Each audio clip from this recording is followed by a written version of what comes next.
राम राम। आप देख रहे हैं प्रदेश का नंबर 1 और सबसे भरोसेमंद news channel India news Haryana. मैं हूं आपके साथ अतुल प्रताप सिंह। चुनावी सुगबुगाहट के बीच हरियाणा में मांगों को लेकर कर्मचारियों ने फिर से हुंकार भरनी शुरू कर दी है। अपनी मांगों को लेकर कर्मचारी संगठन लगातार सरकार पर दबाव बना रहे। हरियाणा में पिछले 11 दिनों की बात करें तो धरना प्रदर्शन का दौर चल रहा। एनएचएम कर्मचारियों की मांगों को अभी तक सुना तो गया, लेकिन समाधान उसका नहीं निकला। प्रदेश के 18,000 के लगभग नेशनल हेल्थ मिशन से जुड़े कच्चे कर्मचारी स्थायी नौकरी की मांगों को लेकर प्रदेश के अलग अलग जिला मुख्यालयों पर धरने पर बैठे हैं। एनएचएम कर्मचारियों की हड़ताल से मूलभूत चिकित्सा सुविधाएं भी प्रभावित हो रही।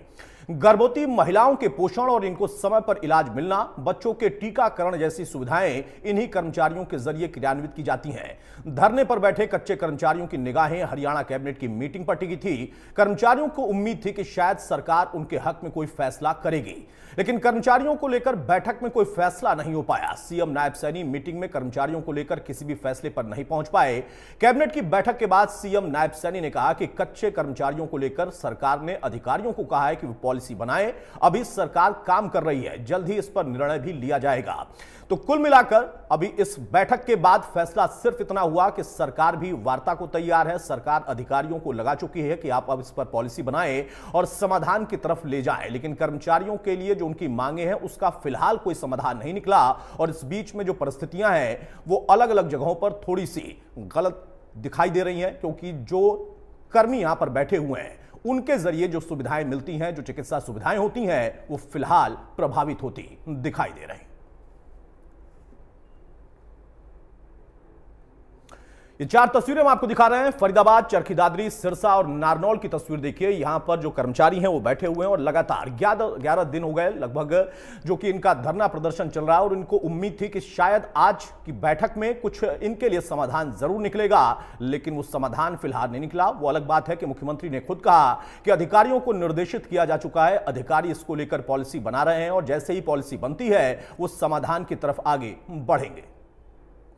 ये 8 तस्वीरें आपको और दिखा रहे हैं। भिवानी, फरीदाबाद, फतेहाबाद, गुरुग्राम, अंबाला, नारनौल, सिरसा और यमुनानगर की तस्वीर है। यानी लगभग सभी जिला मुख्यालयों पर प्रदर्शन का दौर जारी है। 11 दिनों से अपनी मांगों को लेकर कर्मचारी इस वक्त प्रदर्शनरत हैं, क्योंकि चुनावी दौर है और चुनावी दौर में कर्मचारियों को उम्मीद होती है कि शायद उनका जो दबाव है, उनकी जो मांगे हैं वो मान ली जाए, क्योंकि सरकार भी जो इस वक्त सत्ता में बैठे हैं, जब वो चुनावी दौर में जाएंगे उसके पहले अगर कर्मचारियों की नाराजगी वो मोल लेते हैं तो नुकसान उठाना पड़ता है। इसलिए इस मौके पर कर्मचारी अपनी मांगों को मनवाने के लिए तमाम जिला मुख्यालयों पर बैठे हुए हैं। ग्राफिक के जरिए में आपको दिखाते हैं कि दरअसल प्रमुख मांगे क्या है कर्मचारियों की। 7वें वेतन आयोग और स्थायी करने की इनकी मांग है। यानी इनको ये मांग इनकी है कि इनको स्थायी किया जाए, 7वें वेतन आयोग के दायरे में इनको लाया जाए। संविदा कर्मी जो है उनके लिए भी 5 लाख बीमा, ग्रेच्युटी, अनुकंपा नियुक्ति की जाए। ये प्रमुख मांगों में से आपको कुछ दिखा रहे हैं ग्राफिक के जरिए।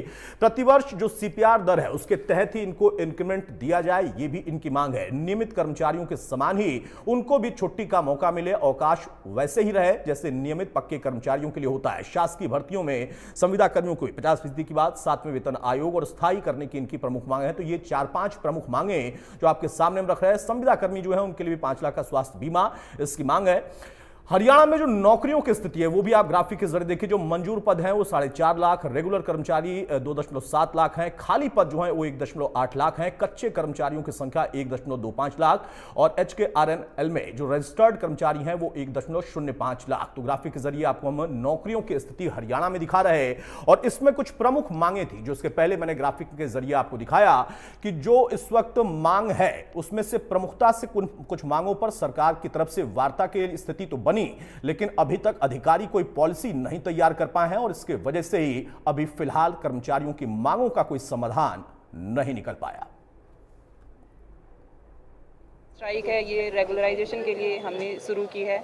जो कर्मचारी 26 साल से यहाँ काम कर रहा है उसको पक्का नहीं किया जा रहा। जब वो एक फिक्स जगह पे काम कर रहा है तो उस कर्मचारी का हक बनता है कि उसको गवर्नमेंट उसकी तरफ देखे और उसको पक्का करे, उसके हकों के बारे में सोचा जाए थोड़ा।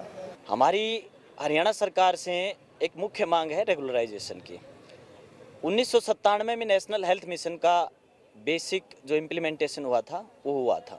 इसके रिगार्डिंग भारत सरकार ने 3 बार हरियाणा सरकार को पत्र लिख चुकी है कि इन कर्मचारियों को रेगुलराइज किया जाए, लेकिन अब तक किसी भी सरकार ने इस पे संज्ञान नहीं लिया है। आज 11वें दिन हम सरकार के लिए अपना उपवास रख के ये दिखाना चाहते हैं कि हम भूखे प्यासे सब कुछ सहन कर सकते हैं, लेकिन अपना जो ये ठप्पा हमारे ऊपर लगा हुआ ना कच्चा कर्मचारियों का, ये हटाना चाहते हैं। वो सहन से बर्दाश्त से बाहर हो चुका है, क्योंकि 26 साल बहुत ज्यादा होते हैं। परमानेंट जो नर्स है ना, नर्सिंग ऑफिसर, वो एक 80,000 लेती है, 80 से 90,000। मेरी सैलरी अगर आप पूछोगे, मुझे बताने में भी शर्म आएगी, 13,500 में मैं काम कर रही हूँ, ठीक है। और एक ये होता है कि एक जॉब सिक्योरिटी, उनके ऊपर कोई ऐसा नहीं होता है अगर उनको कोई दिक्कत भी हो जाए। और हमारे ऊपर क्या होता है, किसी काम के लिए भी अगर मना कर दे तो हमें जॉब सिक्योरिटी नहीं है, कांटेक्ट में है कि हमें कभी भी निकाल सकते हैं। कोई भी सरकार की तरफ से कोई बयान या हमारा प्रतिनिधि मंडल को किसी तरह का आश्वासन अभी तक कोई नहीं दिया गया, तो मजबूरन हमें इस तरह के आगे स्ट्राइक उग्र आंदोलन उग्र करना पड़ा, और आगे और भी उग्र करेंगे हम अगर हमारी मांगे नहीं मानी जाती। हम चाहते हैं कि सरकार हमें पक्का करे। हमें अपनी डेट ऑफ बर्थ बताते हुए भी शर्म आती है, क्योंकि हम रिटायरमेंट के लायक पहुंच चुके हैं। अब हम क्या घर में लेके जाएंगे, क्या बच्चों को देंगे, क्या हम हर महीने लेके जाते हैं। नहीं, देखिए, हमने अधिकारियों को कहा है इस बात को लेकर के कि इसके ऊपर कोई पॉलिसी ड्राफ्ट करें, पॉलिसी बनाएं, पॉलिसी बनाएं। बिल्कुल बिल्कुल, नहीं बनाइए, बिल्कुल। और उसको वो रिपोर्ट देंगे ना। हाँ, इसको जल्दी इसके ऊपर निर्णय लेंगे, जल्दी निर्णय लेंगे। बहरहाल, तो मुख्यमंत्री को आपने सुना। मुख्यमंत्री का कहना है कि बहुत जल्दी इस पर निर्णय लेंगे, क्योंकि अधिकारियों को निर्देशित किया जा चुका है, अधिकारी पॉलिसी बनाएंगे और जो मांगे हैं कर्मचारियों की उन पर विचार करके उसका आकलन करके समाधान क्या, कैसे और कितना जल्दी निकल सकता है, क्योंकि इससे राजस्व पर भी बर्डन आता है। तो उस समाधान को निकालने की प्रक्रिया तो शुरू हो गई है मुख्यमंत्री के मुताबिक, लेकिन फिलहाल अभी तक कोई समाधान नहीं है।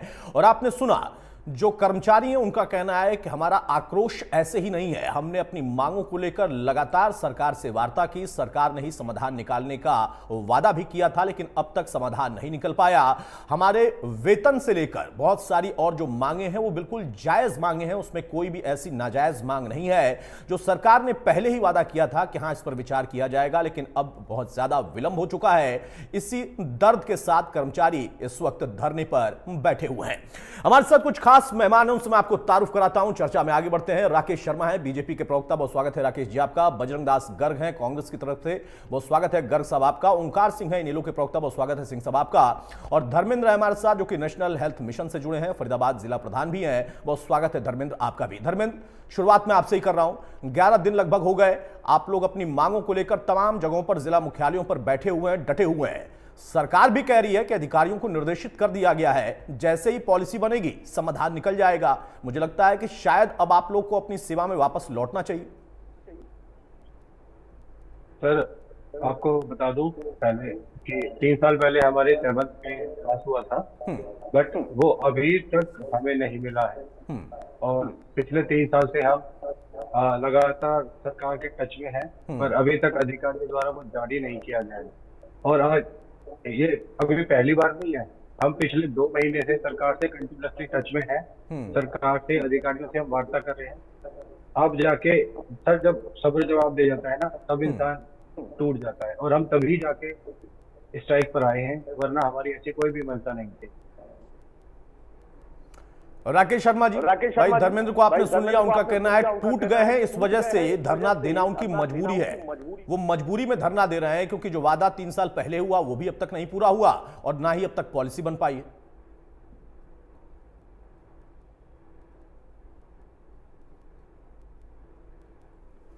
राकेश जी, मेरी आवाज आ रही है?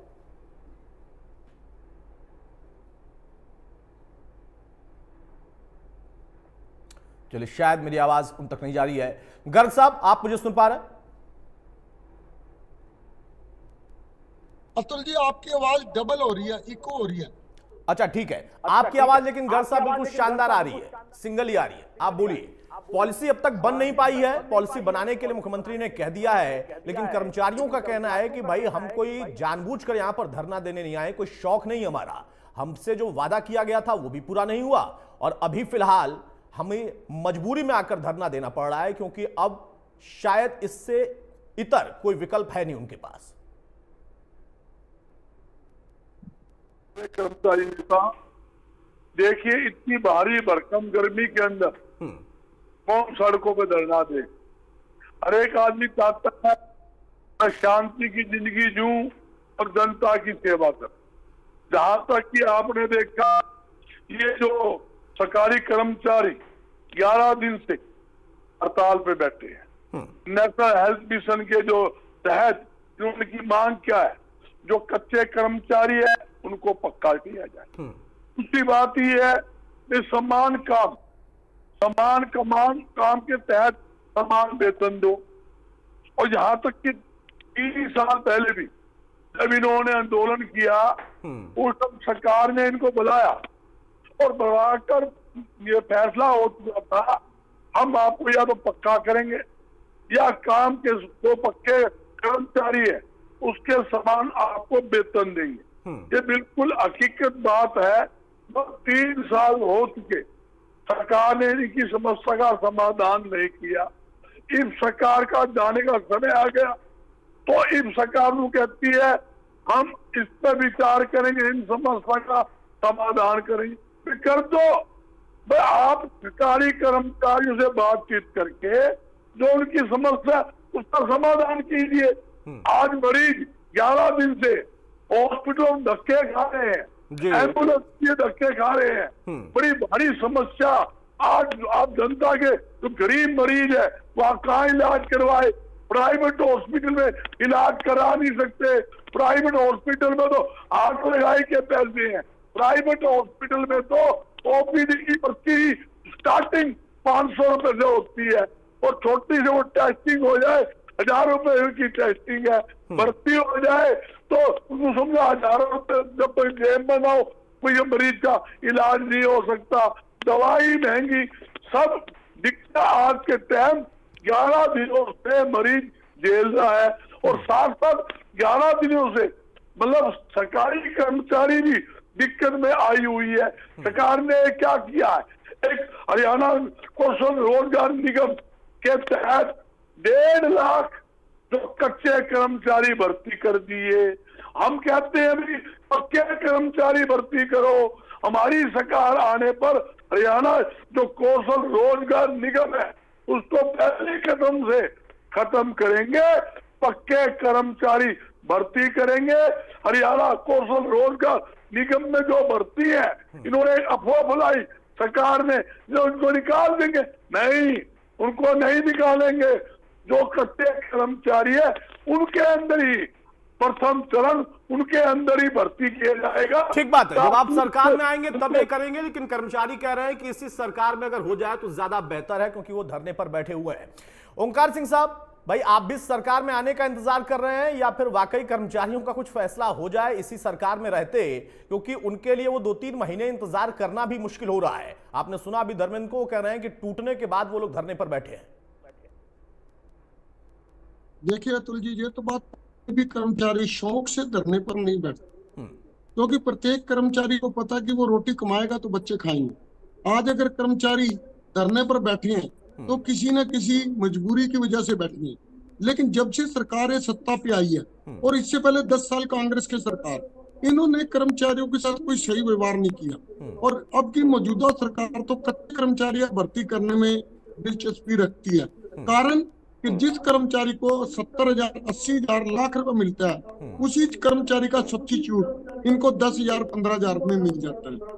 तो कर्मचारियों की मांगे पहले भी थी, अब भी थी।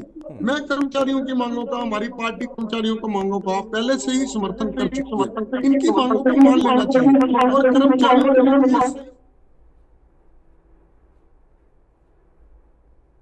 मनोहर लाल खट्टर जी को सुना था, वो बार बार एक ही बात करते कि कहते थे कि हम तो प्रयोग करते हैं। तो मैं भी मानता हूँ ये सरकार ने अलग अलग कर्मचारियों, वर्गों, व्यक्तियों के साथ प्रयोग किया है। कभी किसानों के साथ, कभी मजदूरों के साथ, कभी डॉक्टरों के साथ और अब कर्मचारियों के साथ।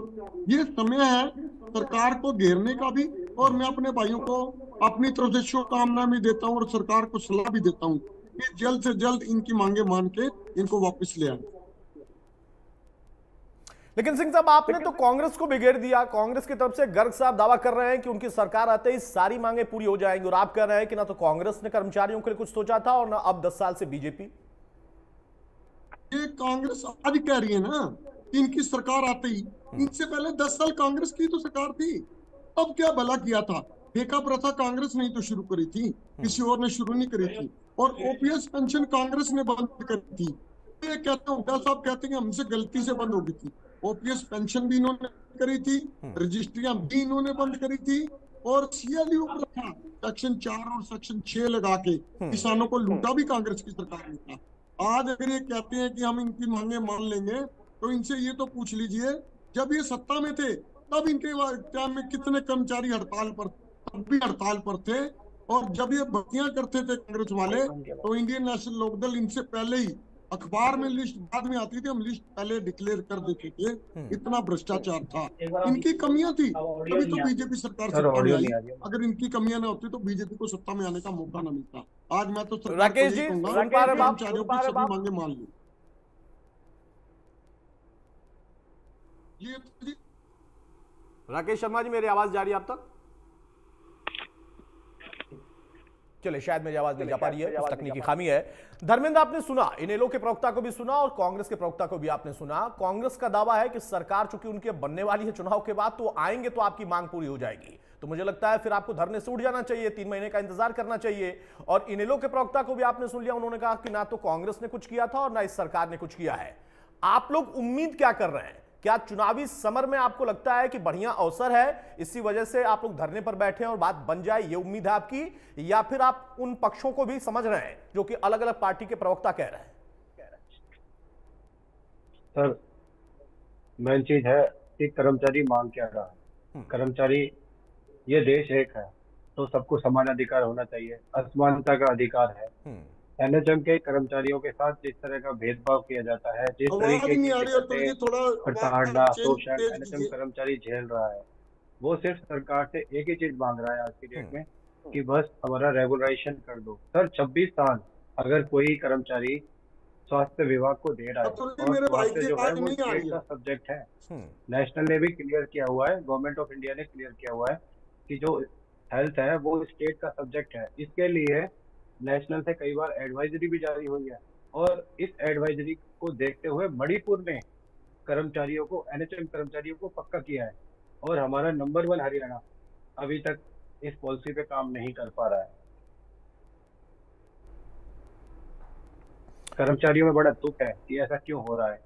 कर्मचारी 3-3 साल से, ताकि स्वास्थ्य सेवाएं बाधित ना हो, 3-3 साल से वेट कर रहे हैं, 3 साल से अधिकारियों के चक्कर काट रहे हैं, पर अभी तक हमारा ना 7th पे लगा, ना रेगुलराइजेशन वाली फाइल हमारी नहीं। मैं आपकी मांगों पर कोई सवाल नहीं उठा रहा हूं, आपकी मांगे जायज हैं। इसी वजह से खुद मुख्यमंत्री ने भी देखिए आज की बैठक के बाद उन्होंने कहा पत्रकारों के सवाल पर कि हमने अधिकारियों को निर्देशित किया है पॉलिसी बनाई जाए, यानी आपके मांगों पर विचार हो रहा। लेकिन अब उसके बीच में जो राजनीति है, कहीं आप लोगों को नहीं लगता कि आप लोग कंधा बन रहे हैं, राजनीति का शिकार हो रहे हैं? या आपको लगता है कि हाँ, इस अवसर पर विपक्ष भी आपके साथ खड़ा होगा तो आपकी आवाज में और बुलंदी आएगी, यही वो मौका है? सर, हमारा सबसे यह अनुरोध है कि हेल्थ एक ऐसा सब्जेक्ट है जिस पे राजनीति ना की जाए, तो वो देश के लिए और वो राज्य के लिए अच्छा रहेगा। तो हमारा तीनों सेक्टरों से यही निवेदन है कि हेल्थ को, कर्मचारियों को राजनीति से दूर रख के इनके भले के लिए मिलकर कुछ किया जाए, ताकि एक कर्मचारी हरियाणा को नंबर 1 बना सके। जैसे कोविड में हरियाणा की आपने फैसिलिटीज देखी थी, ऐसे ही इन एम्प्लॉइज में वो दम है। अगर आपने इनका साथ दिया तो ये पूरे राज्य में स्वास्थ्य सेवाओं को इतना बेहतर कर देंगे कि प्राइवेट से भी ज्यादा लोग गवर्नमेंट में जाना पसंद करेंगे। साहब, जब इस अवसर पर कर्मचारियों की मांगों के साथ आप लोग खड़े हैं, तो मुझे लगता है कि ये बिल्कुल उचित मौका है, और राजनीति करने वाले जो विपक्ष में होते हैं, ऐसे मौके पर उनको भी साथ जरूर खड़ा होना चाहिए, लेकिन सिर्फ राजनीति करने के लिए नहीं। अब जब मुख्यमंत्री ने खुद कहा कि भाई हम पॉलिसी बना रहे हैं, अधिकारियों को निर्देशित कर दिया गया है, तो मुझे लगता है कि सकारात्मक संदेश उन्होंने दिया है। इस पर विचार तो होना चाहिए और जल्द हो जाना चाहिए, या कोई अड़चन है? और जो बात ओंकार सिंह साहब ने कही कि ना आपने सत्ता में रहते हुए विचार किया था और ना इन्होंने किया, लेकिन आप अब मौके की जो नजाकत है उसको समझकर कर्मचारियों के साथ खड़े हो गए। मैं एक ही बात पूछना चाहता हूँ, 10 साल बीत गए, भारतीय जनता पार्टी की सरकार हरियाणा में बनी हुई, कौन से सरकारी कर्मचारी के हित के अंदर उन्होंने काम किया? चाहे नगर निगम के देख लो, चाहे सफाई कर्मचारी देख लो, या किसी महकमे कर्मचारी देख लो, आंगनबाड़ी के देख लो, महिलाओं को देख लो, पीटीआई टीचर को देख लो, सरकारी टीचरों को देख लो, इन्होंने तो सरकारी कर्मचारी को दुड़ा कर पीटने का काम किया है। 10 साल बाद सरकार को याद आई। ये कोई बात 3 साल पहले की जो बात बताई है हमारे कर्मचारी नेता ने, ये बात उससे पहले भी 2 बार जब मनोहर लाल खट्टर जी मुख्यमंत्री बने थे 2014 से 19 के बीच में भी उन्होंने कहा था हम पक्के करेंगे कि समान वेतन देंगे। घोषणा हुई, अखबारों में बयान आए, नहीं हुआ। 3 साल पहले फिर घोषणा की, फिर वायदा किया, फिर नहीं हुआ। ये जुमले की सरकार है। और ये सरकारी कर्मचारी ये भी बरकरार रहे हैं। हम सोच रहे हैं, हम देख रहे हैं, हम कर रहे हैं। मुख्यमंत्री का हाथ किसने पकड़ा है? कर दो। हम तो यही चाहते हैं, हम यही चाहते हैं कि आप अच्छा काम कीजिए। तो इनकी जो मांगे हैं, मामला है, कच्चे कर्मचारी पक्का करने का मामला, क्यों जनता को परेशान कर रहे हो? क्यों जनता को परेशान कर रहे हो? यही तो मैं कह रहा हूं ना। ओंकार सिंह साहब ने कहा कि आपने भी जनता को परेशानी किया था, लेकिन अब चूंकि मौका है इसलिए आप कह रहे हैं कि नहीं, हम कर्मचारियों का साथ देंगे, उनकी मांग मानेंगे तब जब आपकी सरकार बन जाएगी। राकेश जी, मेरी आवाज अब तक जारी है? देखिए आ रही है आवाज? हाँ राकेश जी, देखिए मुख्यमंत्री की तरफ से तो बोल दिया गया कि पॉलिसी बनाने के लिए हमने कहा है, लेकिन कर्मचारी यहाँ पर बैठे हुए, धर्मेंद्र बैठे हुए हैं और जो तमाम कर्मचारी अलग अलग जिला मुख्यालयों पर बैठे हैं, उनका ये दर्द है। वो कहते हैं कि हमारी मांग कोई नाजायज मांग नहीं है, सरकार भी इस पर तैयार थी, कई मांगों पर पहले भी वार्ता हुई है, लेकिन विलंब इतना हो रहा है इसलिए मजबूरी में हमें बैठना पड़ रहा। और गर्ग साहब कह रहे हैं कि जैसे ही 3 महीने के बाद चुनाव होगा, उनकी सरकार बनेगी, वो तब मांग पूरा कर देंगे। तो आप लोग या तो पहले कर लीजिए या फिर सरकार बदलने वाली है, गर्ग साहब का दावा है। और इनको पता है कि ये स्कीम केंद्र की स्कीम थी जिसमें 60% की सैलरी केंद्र देता है और 40% हरियाणा देता है। उसके बावजूद भी जो NHRM की जो इनकी जो मांगे हैं, उनमें से 9 में से 4 मांगे मान भी ली गई है सरकार के द्वारा, और जो बची हुई मांगे उनके लिए भी मुख्यमंत्री जी ने कहा है कि पॉलिसी बनाएं, कर्मचारी अधिकारी पॉलिसी बनाएं, इस पर विचार करेंगे। मैं तो गर्ग साहब से पूछ रहा हूँ कि गर्ग साहब 2014 से पहले भी थे NHRM के कर्मचारी, और आप लोगों ने किया क्या ये तो बताओ जरा। और आपका हिमाचल में भी है, आपने हिमाचल में पक्के कर दिए क्या, या आपने कर्नाटक में पक्के कर दिए क्या? और जब सरकार कह रही है कि हम सहानुभूतिपूर्ण इस पर विचार कर रहे हैं, तो उनका स्वागत करने के बजाय आप अपना ही राग लाप रहे हो। और ये जो बेबुनियाद आप बात कर रहे हो ना, जिस मुगालते में हो कि आप 1 महीने के बाद सरकार में आओगे, इस गलतफहमी में मत रहो, क्योंकि आपके शासन को पूरे हरियाणा ने देखा हुआ है, देखे परखे लोग हो आप। पता है हरियाणा में आपने कैसा उधम मचाया था, और इसीलिए जनता ने आपको कुर्सी से उतार कर फेंकने का काम किया था। तो जनता जानती है आपको, जनता पहचानती है आपको, आपके मुकाबले में आने वाली नहीं है। और धर्मेंद्र सिंह भी ठीक है। गर्ग साहब मेरी आवाज आप तक जा रही है तो जरा सुनिए। जो राकेश शर्मा जी, शायद आप लोग उनको नहीं सुन पा रहे थे, राकेश जी का यह तर्क है कि भाई केंद्र की योजना, दूसरा अगर आप प्रदेश लेवल पर ये दबाव बनाने की बात कर रहे हो, कर्मचारियों के साथ खड़े होने की बात कर रहे हो, तो आपकी जो सरकारें जिन राज्यों में चल रही हैं, वहां पर क्या आपने सब कुछ कर दिया है क्या? बिल्कुल, मैं यही कहना चाहता हूँ। ये टीवी डिबेट के ऊपर झूठ बोल रहे हैं। हमने वायदा किया ओल्ड पेंशन योजना, हमने हिमाचल में, कर्नाटक में लागू की। हमने घोषणा किया 500 रुपए रसोई गैस सिलेंडर देंगे, हमने वो लागू किया। और मैं कहता हूँ हमारे घोषणा आपने हिमाचल में लागू कर दिया है? गर्ग साहब कर दिया, चेक कर दो। ओल्ड पेंशन रिकॉर्ड में देता हूँ, और एक रूम मिले हमारा जो हमने जो घोषणा पत्र तैयार किया के अंदर भी हम लिख हरियाणा कौशल रोजगार निगम हम खत्म करेंगे। कच्चे कर्मचारी भर्ती करेंगे। 7,000 सरकारी खाली पड़ी, वो हम 1 लाख नौकरी के नाम पर आए थे। आप हिमाचल में OPS के नाम पर आए थे, क्या किया आपने?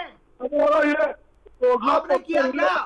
तैयार किया है जो हमने। झूठ की दुकान अब चलने वाली नहीं है आपकी। साल का कार्यकाल था, तो जान चुकी है, पहचान चुकी है। तो भारतीय जनता पार्टी ने 10 साल का शासन रहा, जनता लूटी और पीटी, सरकारी कर्मचारी पीटा, वो सारा हमने लिखा है। जरा एक जवाब ले लेता हूं राकेश जी से, उसके बाद मैं ओंकार सिंह साहब के पास आऊंगा, आप दोनों की बातों का जरा वो भी जवाब देंगे। राकेश जी, उनका कहना है हिमाचल में ओपीएस लागू कर दिया उन्होंने, सिलेंडर वाला भी मुद्दा अलग है लेकिन वो भी उन्होंने लागू कर दिया है, वो वादा जो करते हैं वो पूरा कर देते हैं, और आप कह रहे हैं कि उन्होंने कुछ किया नहीं। कौन से वादे पूरे, कांग्रेस ने कौन सा वादा पूरा किया है? आप एक बात बताइए, इन्होंने 1500 रुपए देने की बात की थी, वहां पूरा कर दिया क्या? और मैं एनएचआरएम पे ही आता हूँ, क्या 2014 से पहले एनएचआरएम के कर्मचारी नहीं थे क्या? आपके हुड्डा जी मुख्यमंत्री नहीं थे क्या? क्या किया उस समय आप लोगों ने? बताइए ना जरा, आपके मुंह में दही जम जाता है जब आपकी बात आती है, तो आप लोगों के मुंह में दही जम जाता है। आपका काम सिर्फ इतना है, आग में घी गिरने का काम है, लोगों को बहकाने का काम है, लोगों को बरगलाने का काम है। हमने एनएचआरएम के जो कर्मचारी जिन्होंने अपनी मांगे रखी हैं, उनमें से 9 में से 4 मांगे हमने पूरी करने का काम किया है, और बची हुई 5 मांगों पर भी सरकार गंभीरता से विचार कर रही है। सीएम साहब ने कहा है कि अधिकारियों को आदेश दे दिए कि जल्दी से जल्दी पॉलिसी बनाइए और उनको भी पूरा करने का काम करेंगे। बजरंग जी, अगर आप लोगों ने कुछ किया होता ना, आप लोगों ने कुछ किया होता तो लगातार तीसरी बार आप 99 पर नहीं अटकते। आप आज देश में 100 से नीचे के ऊपर हैं, और आगे भी आपकी स्थिति और बुरी होनी है। जब आप सत्ता में आएंगे तो लूटने का काम करेंगे, क्योंकि आपने पहले भी यही काम किया है। प्रॉपर्टी डीलिंग करी है आपने, डीएलयू बेची है आपने, आपका काम क्या किया आपने? पूरा हरियाणा जानता है। हुड्डा को 10 साल मिला तो हुड्डा ने 100 झज्जर के अलावा नहीं लगाया आप लोगों ने, किसी कर्मचारी की दूध नहीं ली आप लोगों ने। आप लोग बात करते हो, हमने नहीं, किसने नहीं, कहाँ गए थे? किसने रोका था आपको? आपने क्या? अरे हुड्डा जी मुख्यमंत्री थे, किसने रोका था कर्मचारियों को पक्का करने के लिए? क्यों नहीं किया? हम तो फिर भी पॉलिसी बना के इनको करने की तैयारी कर रहे हैं। आपने क्या किया है? आपके पास जवाब कोई है? कोई जवाब आपके पास? आप लोग कुछ नहीं करते, आप लोग सिर्फ बहकाने का काम करते हैं, आप सिर्फ बहकाने का काम। ओंकार सिंह जी, गर्ग साहब आ रहा हूं। ओंकार सिंह जी, आप सहमत हैं क्या गर्ग साहब की बात से? मौजूदा सरकार की तरफ से तो राकेश जी अपनी बात रख रहे हैं, उनका कहना है कि कुछ मांगे हमने पूरी कर दी, मान लिया है, 4-5 मांगे जो और हैं उस पर भी हमने सकारात्मक ही बात कही है कि हम जल्द ही पॉलिसी बनाकर उसको मानेंगे। लेकिन जो दावा कांग्रेस की तरफ से किया गया, उस दावे को आप मानते हैं कि दम है उसमें? अतुल जी, जो मौजूदा सरकार है ये जुमले और जमेलों की सरकार है। ये तो सिर्फ कहते कुछ हो रहा है, करते कुछ हो रहा है। ये काम चलाऊ सरकार है। काम चलाऊ प्रस्ताव तो देखा था, काम चलाऊ सरकार मैंने पहली बार देखी है। और जहां तक गर्ग साहब की बात है, ये ओपीएस पेंशन की बात करते हैं, मेरे को हंसी आती है। मेरे भाई हैं, ओपीएस पेंशन स्कीम खत्म करने और न्यू पेंशन स्कीम लागू करने का कानून वाजपेयी सरकार लेके आई थी। उस समय प्रदेश में चौधरी ओम प्रकाश चौटाला जी के नेतृत्व में इनेलो की सरकार थी। चौटाला साहब ने हरियाणा में उसे लागू करने से मना कर दिया। उन्होंने कहा हम कर्मचारियों को हितकारी योजना लागू नहीं करेंगे, लेकिन हुड्डा साहब ने आते ही ओपीएस पेंशन बंद कर दी। इन्होंने आते ही 5 जून 2006 को रजिस्ट्रियां बंद कर दी वैध और वैध कॉलोनियों के नाम पे, पावर ऑफ टॉर्नियां बंद कर दी। इसके अलावा एमएसपी गारंटी कानून का जो मसौदा कमेटी थी उसके चेयरमैन हुड्डा साहब थे। किस बात का जिक्र करूं? हुड्डा साहब की नाकामियों की वजह से बीजेपी सत्ता में आई। आज प्रत्येक वर्ग, प्रत्येक व्यक्ति बीजेपी सरकार में परेशान है। अभी कंप्यूटर ऑपरेटर की हड़ताल चल रही थी पूरे प्रदेश के अंदर, परसों खुली है शुक्रवार वाले दिन, आज पहला दिन है। तहसील में जाके देख लो, मेला लगा हुआ मेला। इस सरकार को कोई मतलब नहीं है किसी की समस्या से। इस सरकार को अपनी झोलियां भरनी है, इस सरकार को अपनी नेतागिरी करनी है। आज जनता का प्रत्येक वर्ग दुखी, हताश और परेशान है। कांग्रेस जो ये सोच रही है कि प्रदेश में उनकी सरकार बनेगी, ये जो 5 सीटें कांग्रेस जीती है, ये कांग्रेस नहीं जीती है, ये बीजेपी हारी है। जनता परेशान थी, उसमें हम विकल्प नहीं थे, क्योंकि हम क्षेत्रीय दल हैं। राष्ट्रीय दल की बात थी, राष्ट्रीय मुद्दे थे। आज क्षेत्र की बात है, क्षेत्रीय दलों के मुद्दे हैं। इनेलो बसपा गठबंधन की सरकार बनेगी, कर्मचारियों की कोई समस्या छोड़ी नहीं जाएगी। 2,09,600 पद खाली हैं। आज कर्मचारियों की भर्ती कच्ची भर्ती हो रही है। 9-10 हजार रुपए में बच्चों का भविष्य खराब किया जा रहा है, और जब नौकरी की उम्र खत्म हो जाती है, बच्चा कहीं का नहीं रहता। हमारी सरकार आने दो, इन कर्मचारियों की कोई समस्या खत्म करके हम बिल्कुल नए सिरे से इन कर्मचारियों को नया जीवन भी देंगे, और इनकी कोई समस्या टिप्पणी सिंह साहब, एक टिप्पणी जरा ले लूं मैं गर्ग साहब से, उसके बाद धर्मेंद्र के पास जाऊंगा, फिर राकेश जी के पास जाऊंगा। गर्ग साहब, आपने सुन लिया उन्होंने सिलसिलेवार तरीके से बताया कि केंद्र में किसकी सरकार थी और किसने वो प्रपोजल दिया था, उसके बाद प्रदेश में किसकी सरकार थी जिसने उसे डिनाई कर दिया, फिर आप सत्ता में आए तो आपने क्या किया, और आज आप कहते हैं कि जब आपकी सरकार बनेगी तो इनकी मांग मान लेंगे क्योंकि हिमाचल में मान लिया, ओपीएस सिस्टम लागू कर दिया है। मुझे तो नहीं लगता। अतुल जी, सारा प्रदेश जानता है 2005 से लेके 2014 तक जो हमने वायदे किए थे 100% वायदे पूरे किए, उसके अलावा भी हमने काम किया। जैसे हमारा पुकार जी मेरा छोटा भाई है, इसके बारे में कहता मैं अच्छा नहीं लगता। पुकार जी को पता है इनकी दुकान में सामान नहीं, इनकी पार्टी की सब जमान हो चुकी है, इनकी वोट 1.7% आई है और आगे भी 0 आनी है। तो ये क्या है, इन्हें कांग्रेस के खिलाफ बोल लेंगे तो कुछ वोट मत जाए। ये गर्लफ्रेंड में जी रहे हैं एक विधायक, आगे परमात्मा क्या करे मैं समझता हूँ वो एक भी रहने वाला नहीं है। आज सीधी लड़ाई कांग्रेस के साथ भारतीय जनता पार्टी की और कांग्रेस पार्टी बड़ी मजबूती से सरकार बनाने जा रही है। साहब ये लड़ाई सिर्फ कांग्रेस और बीजेपी और उसकी बात नहीं है, ये लड़ाई इन कर्मचारियों की है जिसके लिए आप सब चिंतित हैं। राकेश भाई भी चिंतित हैं, आप भी चिंतित हैं और आपके छोटे भाई ओंकार जी भी चिंतित हैं। अब लेकिन आप उनके दुकान में कोई सामान नहीं है इस बात का जिक्र क्यों कर रहे हैं? भाई वो गठबंधन के साथ मजबूती से लड़ाई करेंगे और कर्मचारियों की सारी मांगे वो पूरी करेंगे, उनका भी दावा उतना ही बनता है जितना आपका बनता है। लेकिन जो उन्होंने प्रश्न उठाया कि कांग्रेस ने अपने दौर में रहते क्या किया, सिर्फ सत्ता में बैठे हुए लोगों से ही सवाल नहीं है, उनसे तो पहले सबसे पहला सवाल होगा, लेकिन आप पर वो सवाल उठा रहे हैं कि आपसे तो उम्मीद ही नहीं है उनको। बैठे इनसे पूछ लो, हमने पक्की नौकरियां भर्ती की, इनकी तो हरियाणा रोजगार योजना लागू करके युवाओं को भड़काने का काम नहीं किया, उनको आज पूरी नाराजगी है। और हमने ये आज भी ये वायदा किया है 2 लाख से ज्यादा जो सरकारी पद खाली पड़े हैं पक्की नौकरियां कच्ची नहीं देंगे, पक्की नौकरी देंगे। इन्होंने कहा था 75% अदों के माध्यम से नौकरी देंगे, नहीं मिली एक आदमी को, हम देंगे व्यापार अदों के माध्यम से लाखों युवाओं को रोजगार हम देंगे और दिया है। नहीं, सवाल ये नहीं है कि हम देंगे, सवाल ओंकार जी ये कह रहे हैं जब सत्ता में थे तो क्यों नहीं दिया। राकेश जी कुछ कह रहे हैं आप? समान रास्ते नौकरियां मिलेंगी, बिना पर्ची और बिना खर्ची के नौकरी मिलेगी।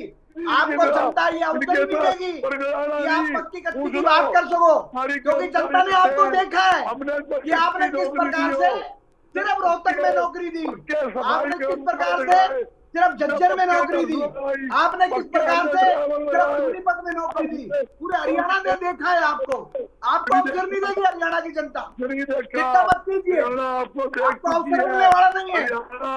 आप देखे भर के लोग हैं, क्योंकि आप अगर सत्ता में गलती से भी कभी आएंगे तो आप दुकान लगा के बैठ जाएंगे प्रॉपर्टी डीलिंग की। रात जोड़ती है भाई, बस आपसे ठीक है गर्ग साहब, ठीक है। धर्मेंद्र, आपने दर्द अपना तो बताया, लेकिन आपको यह नहीं दिख रहा है कि राजनीतिज्ञों को आपके लिए कितना दर्द है। सब बेताब हैं सत्ता में आकर आप लोगों की मुश्किलों का समाधान निकालने के लिए, और आप लोग अभी से बैठे हुए धरने पर।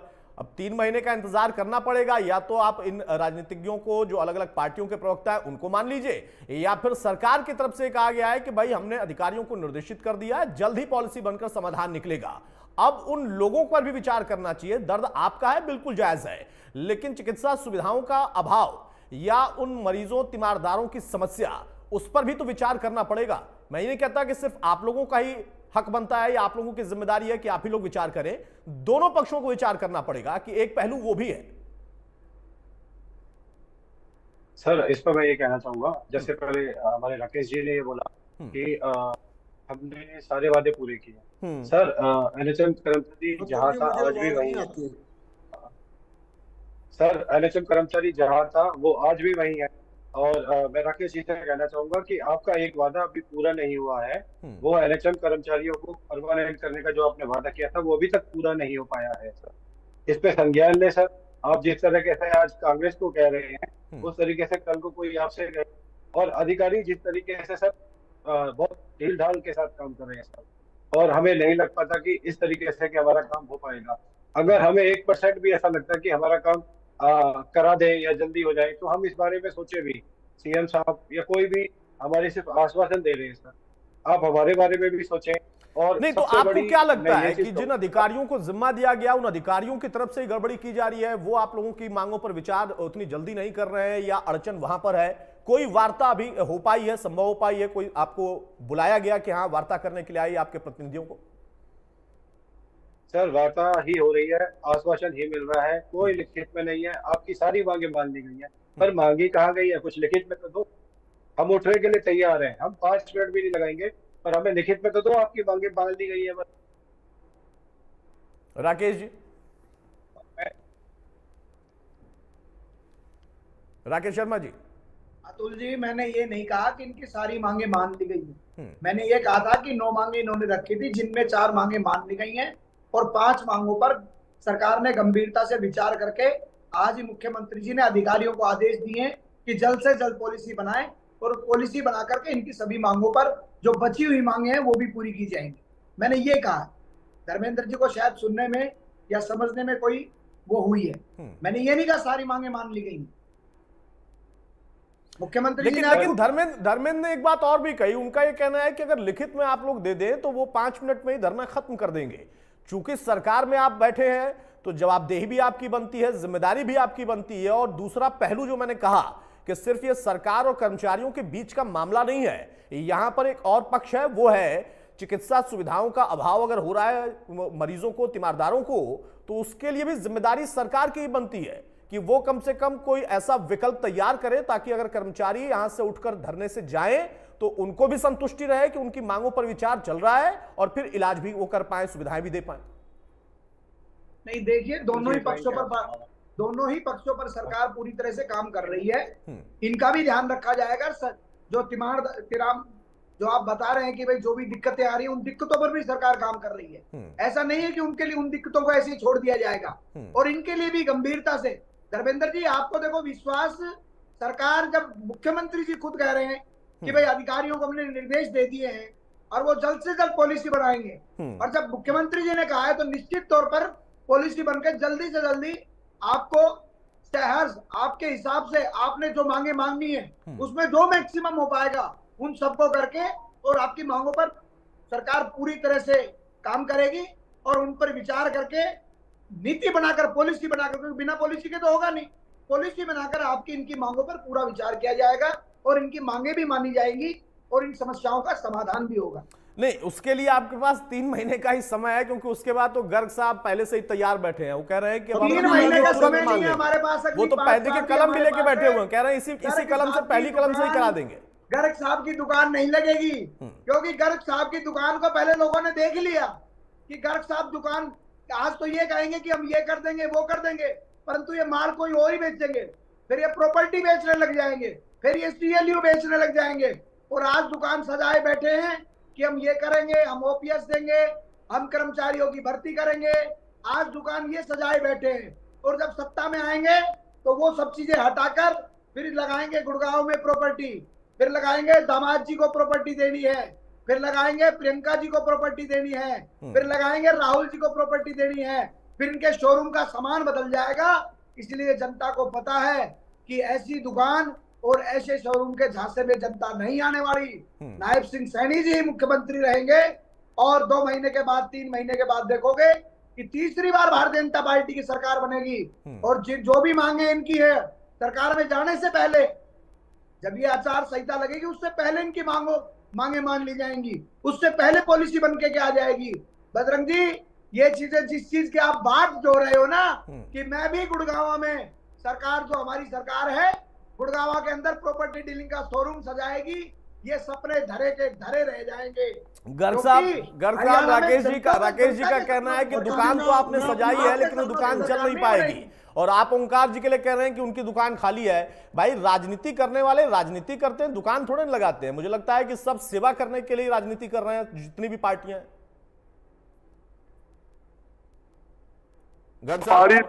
हमारी सरकार जाने पहले मतलब क्या हुआ, ये सरकार जा रही है। और दूसरी बात, उन्होंने कहा कि हमने सरकारी अधिकारी को आदेश दे दिया। ये आदेश नरेंद्र जी बैठे हैं 3 साल पहले भी प्रधानमंत्री नहीं बनेंगे, वो बने प्रधानमंत्री। मुख्यमंत्री भी बनेंगे 2 महीने के बाद। आज किसने आता, किसने? मुख्यमंत्री ने मानना है, मुख्यमंत्री ने फैसला करनी, और सरकारी अधिकारी कुछ नहीं करना। मुख्यमंत्री ये नहीं कह रहा उसकी मांगे माननी, या तो हम पक्का करेंगे या हम काम के समान का पूरा वेतन देंगे। इसका सवाल करती है सरकार, जानेंगे आप सवाल करोगे। तो अदालत ने आपको दे दिया, अदालत ने कर्मचारियों को जायज कराया और सरकार को आदेश दिया है कि पूरा करो।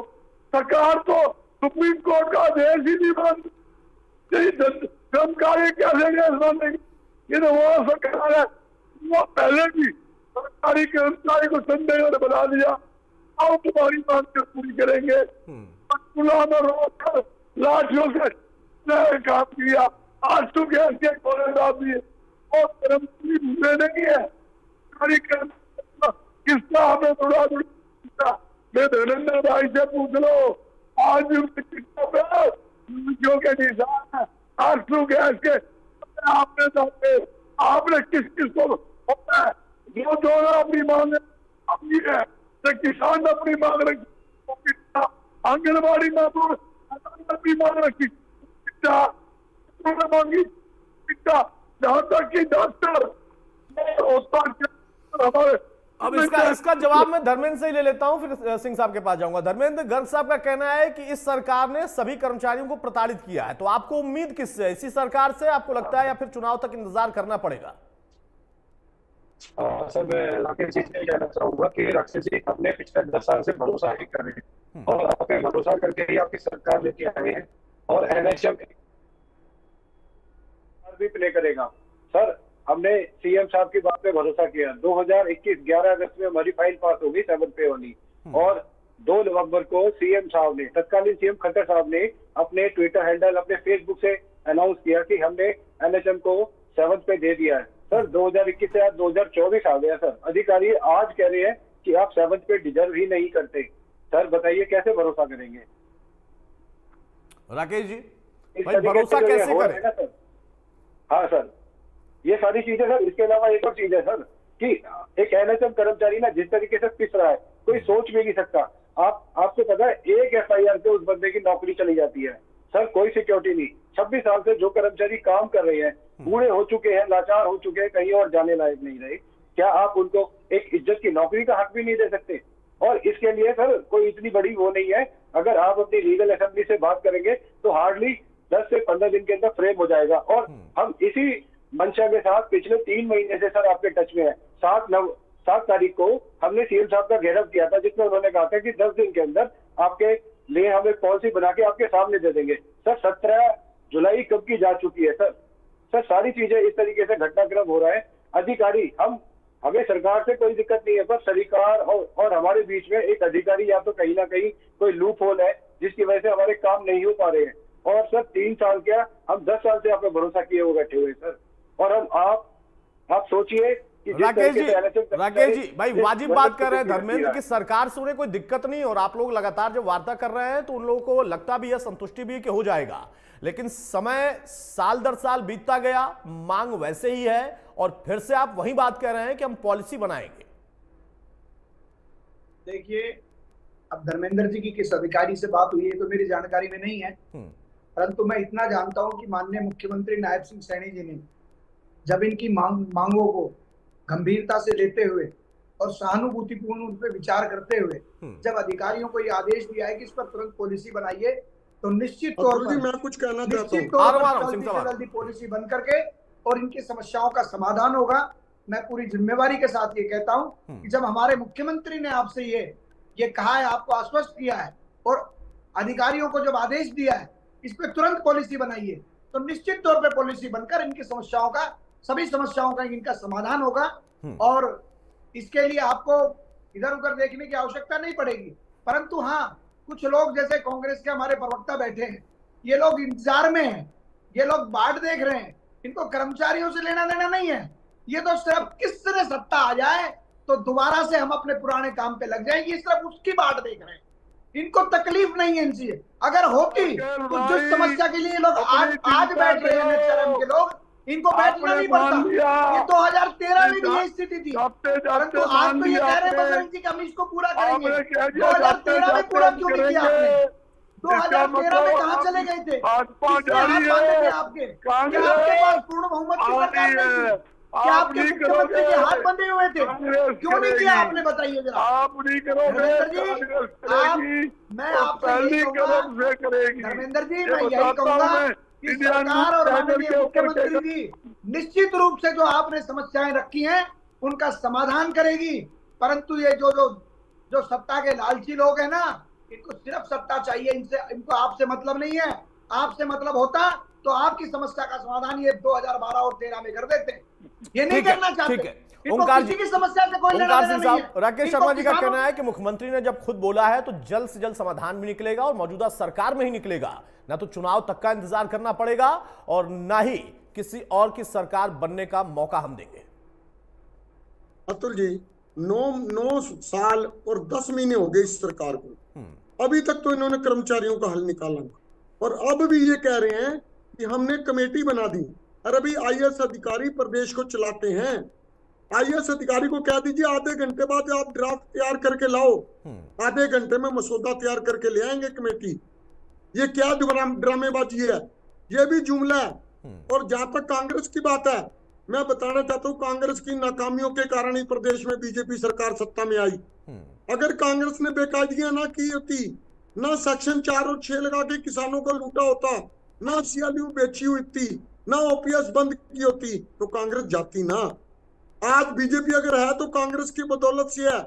और ये दोनों ही पार्टियां कर्मचारियों से छल करती हैं, नौकरियां देने। ओंकार जी, आप लोग भी बोलते हो क्या के लिए? आप बोल रहे हो जिन्होंने योग्य लोगों को नौकरी देने की बजाय अयोग्य को नौकरी दी थी और उसके लिए आपको जेल जाना पड़ा था आपके नेता को। एक बार मेरी बात आप ही ओंकार जी बोलते हो, मेरे को बड़ा आश्चर्य आता है। पूरी हो लेने दीजिए। नहीं, आप ओंकार जी मेरे को सिर्फ एक बात बताइए, आप आप ही नौकरियों पर एक बार ध्यान देते हो। देखिए मैंने बहुत देर इंतजार आपने योग्य लोगों को छोड़कर और अधिकारियों के जबरदस्ती दस्तखत करवा कर आपने इनको बोलिए, मैंने बहुत देर इंतजार किया। ठीक है राकेश जी ओंकार जी को अपनी बात पूरी कर लेने दीजिए। राकेश जी ओंकार जी को अपनी बात पूरी कर लेने जाना पड़ा। बोलिए। आप लोग भी ज्ञान बांटते हो, कमाल कर दिया। बोलिए, आपकी स्थिति हरियाणा में क्या है इस कारण से? आप कम से कम कुछ तो सोचा करो। आप बड़े मतलब मेरे उम्र से बहुत बड़े हो। सुन लेते हैं शर्मा जी, सुन लेते हैं एक बार सिंह साहब को सुन लेते हैं। जिस चीज पर बोल रहे हो राकेश शर्मा जी एक बार ओंकार जी को अपनी बात पूरी कर लेने दे प्लीज। हाँ, आपकी पार्टी का इतिहास तो देखो क्या है। अतुल जी, मेरे को मेरी पार्टी का इतिहास बता रहे हैं, इनसे ये तो पूछ ले किसकी गोदी में बैठे थे। जब हमारी सरकार सत्ता में थी तो हमारी गोदी में ही तो बैठे हुए थे ये। आपकी गोदी में नहीं, कहना चाहूंगा जिस बार भारतीय जनता पार्टी ने बदतमीजी पे उतर आए, इन सारे बीजेपी प्रवक्ताओं की एक ही तासीर है, ये बदतमीजी करते हैं। आपने कभी हरियाणा में अकेले सरकार नहीं बना पाए, आप कभी विपक्ष के नेता नहीं बन पाए और आपके नेता ने कैसा तरीका मेरे को अगर अपनी बात रखने का मौका मिले। ओंकार जी उनका हो गया। राकेश शर्मा जी अब देखिए कौन सरकार बनाएगा, ये तो मैं बार बार कहता हूं ना कि अभी आप तीनों का दावा मैं मान लेता हूं, गठबंधन वालों का भी और अकेले अकेले लड़ने वालों का भी। जब नतीजे आएंगे तब देखेंगे कौन सरकार बनाएगा। फिलहाल ओंकार सिंह साहब का ये सिर्फ इतना कहना है कि असल में बीजेपी हो या कांग्रेस, दोनों ने कर्मचारियों का नहीं सोचा। लेकिन ओंकार सिंह साहब, गर्ग साहब और राकेश शर्मा जी ने भी यही कहा कि अगर आपने किया होता तो आप इतने सालों से सत्ता से बाहर नहीं होते, और जो किया था उसमें आपको जेल भी जाना पड़ा, वो राकेश शर्मा गिना रहे हैं। वर्ष 2019 में हमारा गठबंधन था, अगर हमारी पार्टी के कुछ गद्दार ना होते तो सरकार आज हमारी होती। अतुल जी, एक बात कहना चाहूंगा मौजूदा सरकार के बारे में। एक बार जंगल में चुनाव हुए और जंगल के जो जानवर थे उन्होंने गलती से एक बंदर को राजा बना दिया। ये आज की सरकार के ऊपर बता रहा हूं, ध्यान से सुन लेना। बंदर को राजा बना दिया। अब बंदर के बाद जब भी कोई समस्या लेके आता था, बंदर इस डाल से उस डाल पे छलांग लगा देता था, उस डाल से इस डाल पे छलांग लगा देता था, काम नहीं बंदर करता को तो 2000 में बनाया था, इस डाल से उस डाल पे कर्मचारियों को बदलने का काम इधर किया, से कमेटियां बनाते थे, उधर जिसने चले जाते थे, अधिकारियों को फंसाने का काम किया, और जिसको 10 साल की जेल हुई। इकट्ठे होकर पूछा देखो ना कि आपने महाराज क्या था, आप किसी बात का फैसला करते नहीं हो, आपके नेता का चरित्र देखिए। तो बंदर ने बोला मेरी मेहनत में कोई कमी है तो बताओ, मेहनत पूरी कर रहा बंदर, इस डाल से उस डाल पे जा रहा, उस डाल से इस डाल पे जा रहा, लेकिन रिजल्ट जीरो हुआ। यही हालात है, कर्मचारियों को परेशान करने आप बात करोगे यार, मेरे को आज यहाँ पे अब भाई देखिए, मैं तो इस तथ्य से और इस तर्क से सहमत नहीं हूं, क्योंकि चुने हुए प्रतिनिधि को, जनता ने जिसको चुना या विधायकों ने जिसको चुना अपना नेता, उसको अगर आप संज्ञा दे रहे हैं बंदर की, तो ये उचित नहीं होगा। और वो ये भी तर्क दे सकते हैं कि आपको तो वो भी मौका नहीं मिल रहा सिंह साहब, 20 साल से तो आपको भी इस डाल से उस डाल पर जाने का भी मौका नहीं मिल रहा। तो ये सब कहने कहानी की बातें हैं। उसमें सबसे प्रमुख बात है कि धर्मेंद्र जो कह रहे हैं कि अगर 5 मिनट में हमारा धरना खत्म कराना है तो हमें लिखित आश्वासन बस मिल जाए, उनकी इतनी ही मांग है। बहरहाल बहुत शुक्रिया गर्ग साहब आपका, राकेश जी आपका, ओंकार जी आपका और धर्मेंद्र आपका भी। तो कर्मचारियों का धरना अभी भी जारी है। हालांकि मुख्यमंत्री ने सकारात्मक संदेश जरूर दिया, उन्होंने कहा कि अधिकारियों को निर्देशित किया गया, लेकिन अधिकारियों की तरफ से अभी फिलहाल कोई पॉलिसी नहीं बनी है, इसीलिए कर्मचारी कहते हैं कि हमारा धरना भी चलता रहेगा। राम राम।